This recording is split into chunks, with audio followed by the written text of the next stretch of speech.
Hello everyone and welcome back to the Great Book of Grudges. My name is Nathan and we're back with another Total War Warhammer video. Today we'll be talking about the Skaven and all their missing units, lords and heroes and named characters. So without further ado, let's begin. Firstly, we have the Giant Rats. Now, Giant Rats might not seem like something too important, but believe it or not, Giant Rats were a rather iconic unit for the Skaven army on the tabletop. Their low cost and surprisingly decent stats for what they were actually made them a very common appearance when it came to the tabletop standards. So it could be assumed that they would be translated into Total War Warhammer quite easily. Low upkeep and low cost, relatively decent stats and quite quick to move around the battlefield, but their role in the battlefield itself would be more of a tar pit unit more than anything. Next up we have the Wolf Rats. Yeah, GW really liked wolves and somehow managed to implement that with the Skaven too. I'm not going to spend too much time talking about this unit, it does look very cool, but they'll play exactly the same way as the Dire Wolves, the Norscan Wolves, and pretty much any other wolf in Total War Warhammer. Standardish stats, but very fast and effective to be either a flanking unit or a war machine hunter. That being said, it looks cool and rule of cool always wins. Next up we've got the Packmasters. The Packmasters themselves are the wranglers for all the monsters that belong to Clan Moulder and are sold to different other clans. Now there's two ways that these guys could be implemented.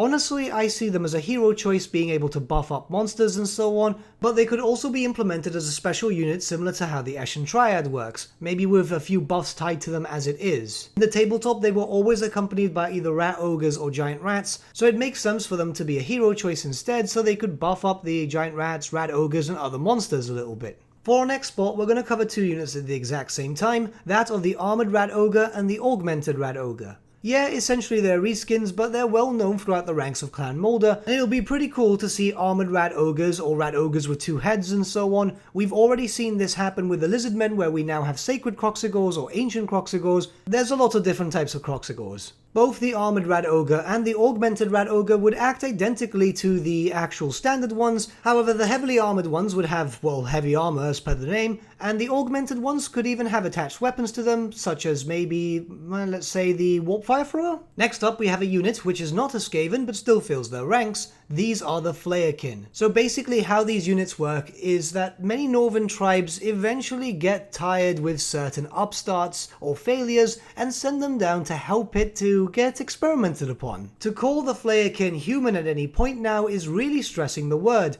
seeing as they've lost all sense of humanity as they've been experimented upon with various pieces of warpstone. Now we'll look towards the Brood Horrors, both the standard unit version and the mount version. Brood Horrors were once giant rats who managed to survive even the most extreme cases of experimentation. These giant rats have grown to gigantic sizes and are more ravenous than usual. The most interesting thing about the Brood Horrors is they also seem to be able to be ridden as mounts. It's known to be quite rare and you'd probably need a very brave warlord to be able to attempt it, but it still happens. Next up is the Burrowing Behemoth. So this isn't an official model, it was actually a kit bash that was featured in a White Dwarf magazine I believe, but it was given its own lore and it's honestly quite cool. The Burrowing Behemoth is what digs the massive tunnel network under Hell Pit. The monster itself is blind but has a heightened sense of smell. It would essentially thrash about the battlefield, but that itself was very dangerous. Next up we had the Chimera Rat, which itself is, well, a Hydra with rat heads. No living thing, not even Hydras, was safe from Clan Moulder's experiments. It would most likely act in the same way as Hydras do, maybe even with a breath weapon, and that's why we're not going to stay too long on this monster. And lastly, in terms of units, we have the Storm Fiends. Storm Fiends are heavily augmented rat ogres with various different types of weaponry attached to them, so much so that there's 6 different variants, each of them fulfilling different needs and tasks. Most of them are ranged or close combat, but the Storm Fiends themselves were quite overpowered in the tabletop, which is why some fans don't want to see them implemented into Total War Warhammer. And I understand why those players would not want to see them, but they're one of my favourite models, so I would absolutely love it if they were implemented into the Total War Warhammer series. Now, I'm not saying that all 6 have to be implemented, but 1 or 2 would be fine. Maybe the more common ones, which were the Rattling Cannons and the Doomflare Gauntlet ones. I mean, they look super cool, they're rather imposing, they've been featured in other games such as Vermintide. At this point, the Storm Fiends are rather iconic.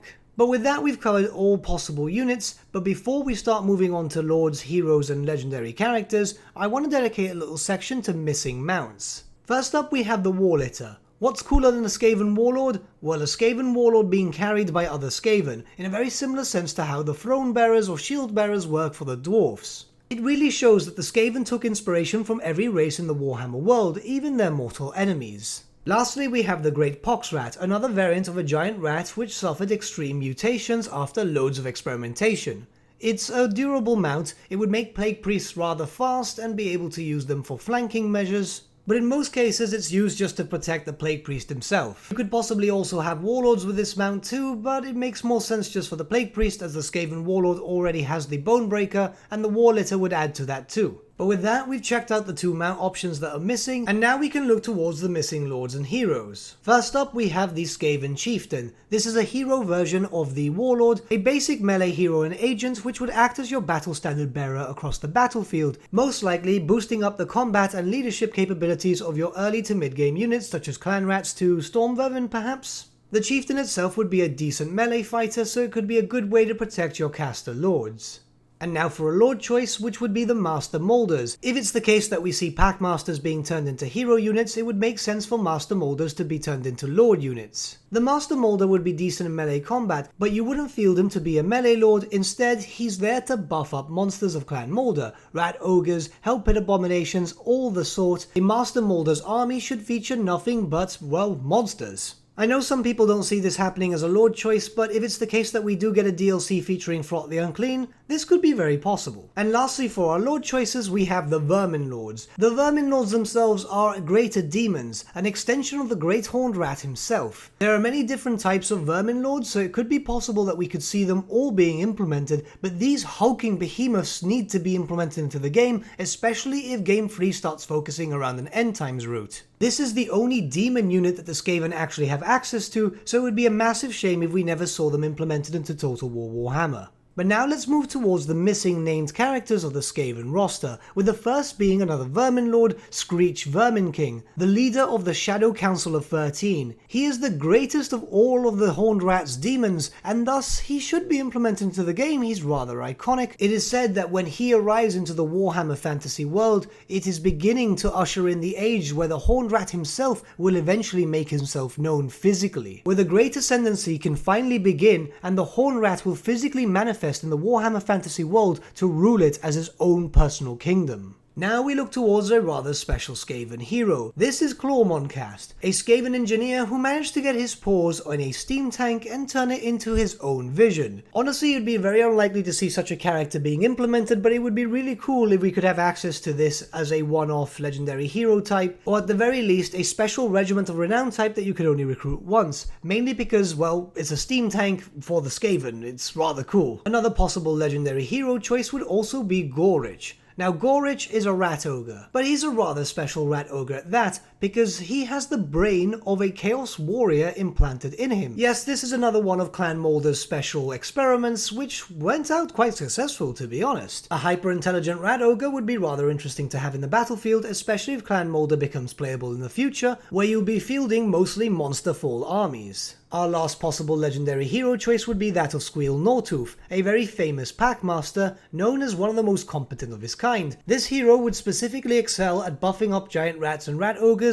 and be actually rather decent in melee combat too. It's not very common to receive legendary hero characters, unfortunately, but now we'll look towards the last two possible legendary lord characters, the first being Fraught the Unclean, the Master Mutator himself. Fraught is famous not only for being incredibly strong, he's been known to pin down rat ogres with relative ease, but he's also rather infamous for his many experiments. For example, Gorich, the hyper-intelligent rat ogre that we spoke about earlier in the video, is one of his many experiments itself. This would be your hybrid legendary lord, very decent at melee combat, and also being able to buff up any monsters that are Clan Molder specific quite heavily. Honestly, I think it's only a matter of time until we see a Clan Molder DLC, so we don't have to really spend too much time on him. But lastly, we have the main event, Grecia Banquo, perhaps the most famous Skaven to ever walk the Warhammer fantasy world. He is iconic, almost everyone knows about him, he's been featured in novels. This is a character who is heavily promoted across Games Workshop, mainly because originally he started off as a side character to the Gotrek and Felix novels, and became immensely popular through that. Now we know that Banquo's coming, it's pretty much been confirmed without being confirmed, and it's most likely we'll see him as the White Dwarf Initiative in Total War Warhammer 3, so it's only a matter of time. Vankwall himself is always accompanied by a rat ogre known as Bone Ripper. In truth, there have been many Bone Rippers, and Vankwall just names them the same name over and over, but it's come to the point that you can't think of Vankwall without Bone Ripper being alongside of him. So it'd be really cool if we had Vankwall and maybe different versions of Bone Ripper being attached to him as he levels up.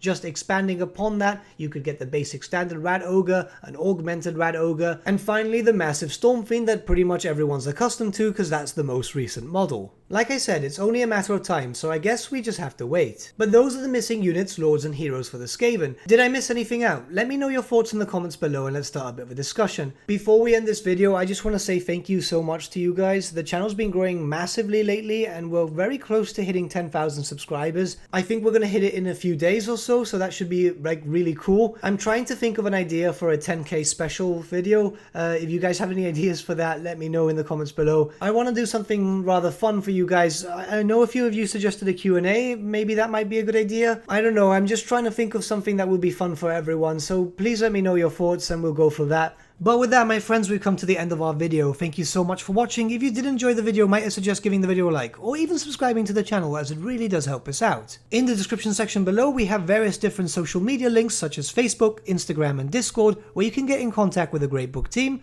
talk to us about Total War, Warhammer, or just anything, really. Also in the description section below is an affiliate link with Element Games, where you could get loads of hobby-based products, not just Warhammer, for 10 to 25% off. Purchasing using this link and also using our special code, which is also in the description, supports the channel at no extra cost to you, which we think is rather cool. A big thank you to our patrons. Your support means the world to us. Honestly, it's amazing that people want to help a small channel like us grow and get to a higher level of content. A special thank you to our patrons Gibraltar LUSC and Ryan Bertsche for subscribing to us at our Fane level. Honestly, you guys are super cool. And a big thank you to all of you for liking, sharing and commenting on these videos. Honestly, the channel's been growing a lot lately and it's all thanks to you guys. Without you, the Great Book would be nothing. We're trying to implement more videos into the channel soon, but we're getting stuff done outside of YouTube at the moment, just like artwork and so on for the channel. It's just taking a little while to get everything to look to a standard that we feel is cool. Honestly guys, thank you so much for all the support lately, it's been amazing. But with that, my friends, thank you so much for watching once again, and we shall see you all again very, very soon.